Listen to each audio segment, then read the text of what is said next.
सौम्या पोखरेल ने प्रीति पासवान को दिया बहुत ही महंगा गिफ्ट। जी हां दोस्तों, एक बहुत बड़ी खबर है। विवाद के बाद दोस्तों सौम्या पोखरेल ने प्रीति पासवान को एक बहुत ही महंगा गिफ्ट दिया है। जी हां दोस्तों, लाइव आपको तस्वीर भी दिखाने वाले हैं, वीडियो से बने रहिएगा। वीडियो को दोस्तों पूरा ज़रूर देखिए। चलिए दोस्तों बढ़ते हैं वीडियो की ओर। दोस्तों एक और प्रीति पासवान और सौम्या पोखरेल में घमासान चल रही थी और दोस्तों हाल ही में एक वीडियो सामने आया था जिसमें दोस्तों प्रीति पासवान सौम्या पोखरेल पर भड़कती हुई नजर आ रही थी।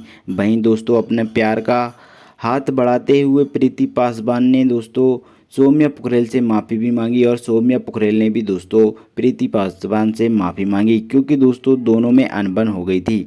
हम आपको बताते हैं दोस्तों आखिर सौम्या पोखरेल ने प्रीति पासवान को कौन सा महंगा गिफ्ट दिया है। दोस्तों ये एक बहुत महंगा गिफ्ट है, इसकी कीमत भी बहुत ज़्यादा है। चलिए दोस्तों आपको बताते हैं। दोस्तों वीडियो में आगे बढ़ने से पहले आपसे एक छोटी सी रिक्वेस्ट है कि इस वीडियो को लाइक कर दोस्तों चैनल को सब्सक्राइब कर घंटी को ऑल पर सेलेक्ट ज़रूर करिएगा।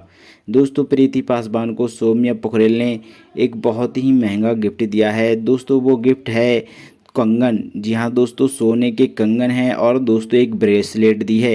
दोस्तों जैसे कि आप स्क्रीन पर देख रहे हैं, दोस्तों यही कंगन और यही चूड़ी दोस्तों सोने की सौम्या पोखरेल ने प्रीति पासवान को दी हैं। दोस्तों इसकी कीमत की बात करें तो दोस्तों ये 1,40,000 रुपये के हैं और दोस्तों और भी कई सारे गिफ्ट सौम्या पोखरेल ने प्रीति पासवान को दिए हैं। दोस्तों ये एक बहुत ही बड़ी मिसाल बन चुकी हैं सौम्या पोखरेल, क्योंकि कहीं ना कहीं दोस्तों सौम्या पोखरेल चाहती हैं कि प्रीति पासवान भी उनसे मिलकर रहें और उनका विवाद जो है ख़त्म हो जाए। दोस्तों आपकी क्या राय है कमेंट बॉक्स में ज़रूर बताइए। चैनल को सब्सक्राइब ज़रूर करिएगा।